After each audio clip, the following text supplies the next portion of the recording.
After the highly anticipated ruling from the Supreme Court on the contentious decision to declare 4 parliamentary seats vacant, a case that has sparked intense political debate and brought attention to the constitutional powers of the Speaker of Parliament, the court, which had adjourned earlier last week, is set to deliver its final judgment.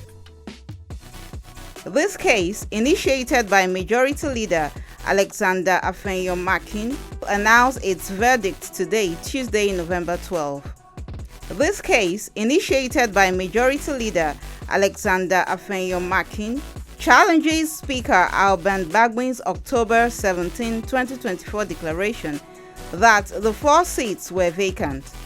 We can only thank God, and also it's a moment for all of us to rally around the choice we made in 1992, democracy.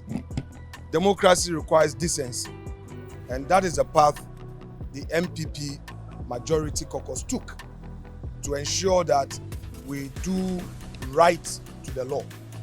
Nothing more except to say that we expect our colleagues on the other side, including Mr. Speaker, to respect the outcome of this case so that we move on as a nation.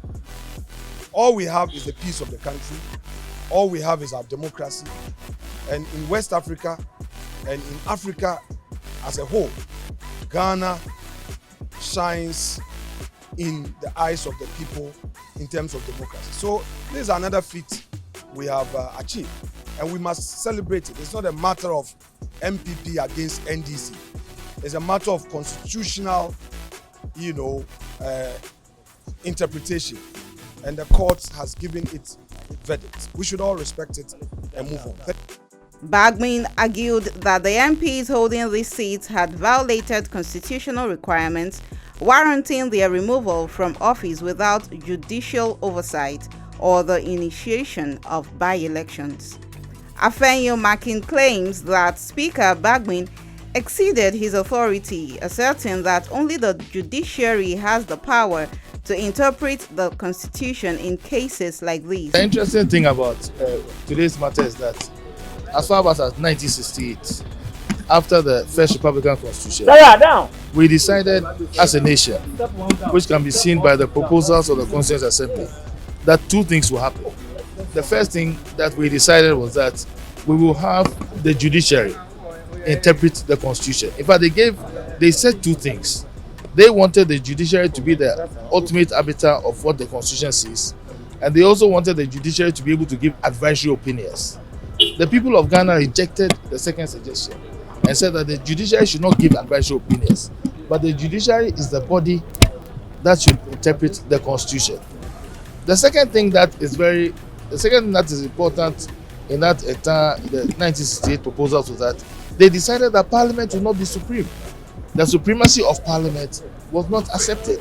What they decided was that Parliament will be under the Constitution, and so all our constitutions since then have followed this position. He argues that the Speaker's unilateral decision sidesteps the judicial process and denies the affected constituents their right to representation. In response to Afenyo-Makin's suit, the Supreme Court issued an injunction preventing any further action regarding the vacated seats until a final judgment is rendered. Well, I think the court has spoken in very clear and emphatic terms, and the court is validated. The only thing anybody has to do is to respect the constitution. That is the mark of a civilized democratic order. It leaves no room for any argument whatsoever, and the majority decision, very big majority, clear majority, 5-2. It's not as if it was a narrow majority, 3-4 or 4-3, that anyone can say, well, there's some room for kind of review or anything at all. But the point I'm making is that whenever the court speaks, it's such a clear and emphatic order, even if it's a very narrow majority. That's the decision of the court, and that decision must be respected. And I'm saying that it will result in a degeneration of our society and a destruction of our democratic order for anybody at all to refuse to comply with other Supreme Court. And I think that's non-negotiable. It's something that we must all respect. I have heard some statements by certain political actors to the effect that the case ought to be done and that there ought to be negotiation and all that.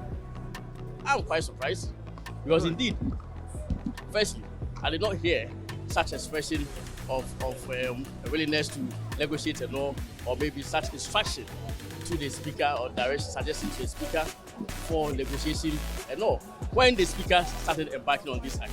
And I think that for me it's very important that the Supreme Court ruled upon this matter because it is something that has been occurring in this country. The tendency for it to occur really was there. The tendency for it to occur again was there. The Supreme Court upheld the injunction by rejecting Bagbin's motion, setting the stage for the landmark decision. This ruling will likely have far-reaching implications for parliamentary authority and the interpretation of constitutional powers in Ghana.